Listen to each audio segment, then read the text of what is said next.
I mean, that area of Manhattan, once I was in a building at the time that we were using as a command center, and we were trapped in the building for a while, for about 20 minutes, not able to get out, different exits that were overcome with smoke and debris. Mr. Mayor, just as a practical question, do hospitals need help? Do they need hospitals need all of the help they can get. We're getting a great deal of help from the surrounding areas. The governor has mobilized the state in order to make hospitals available to us outside of Manhattan.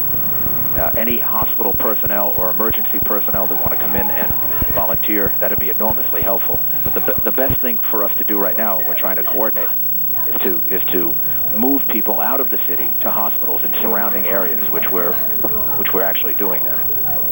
So far, though, our hospital system is, we're very fortunate to have a gigantic hospital system. Lieutenant?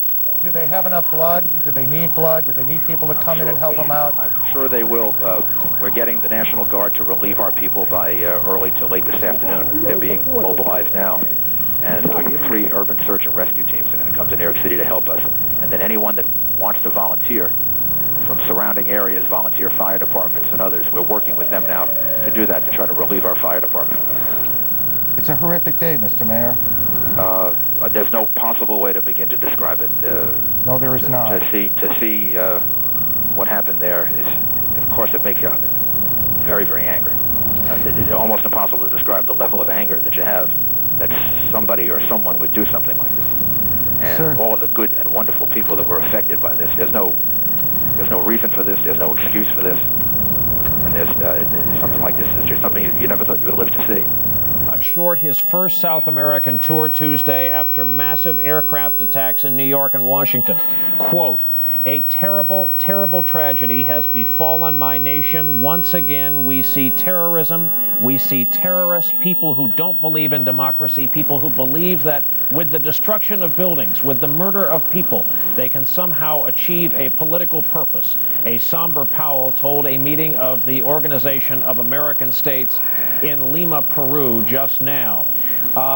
22 international flights are currently in the air, are inbound, and frankly, with nowhere else to go, are going to be given clearance to land in the U.S. This is the only allowance that has been granted so far this morning since the airspace over this country was, quote, sanitized, close quote.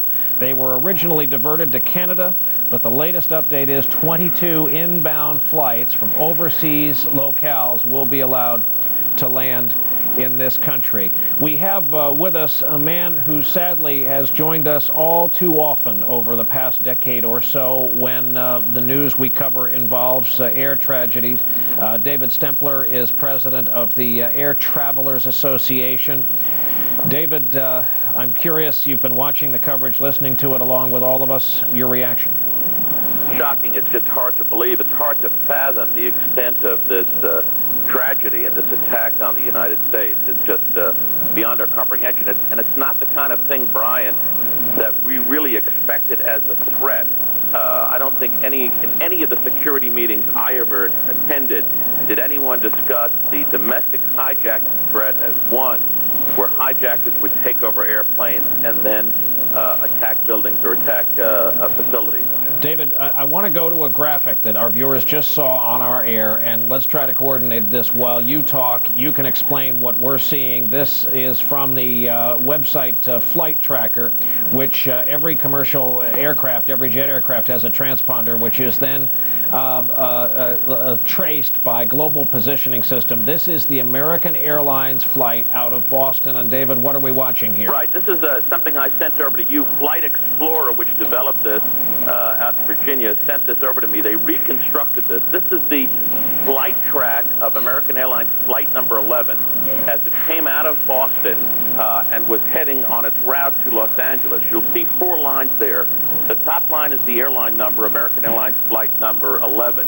The next line, the left number, is the altitude at which the aircraft is at. The right number in that second line is the airspeed. The third line shows the originating point, Boston, and its scheduled destination point, Los Angeles. The last line shows the aircraft type, in this case a Boeing 767-200.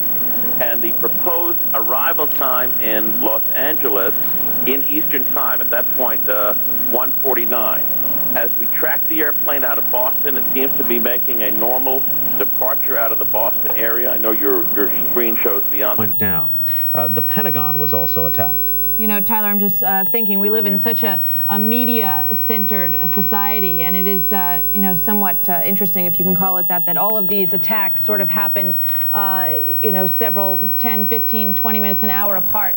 And we were, the country, able to witness these events on national television. Time, One World Trade Center tower in New York collapses.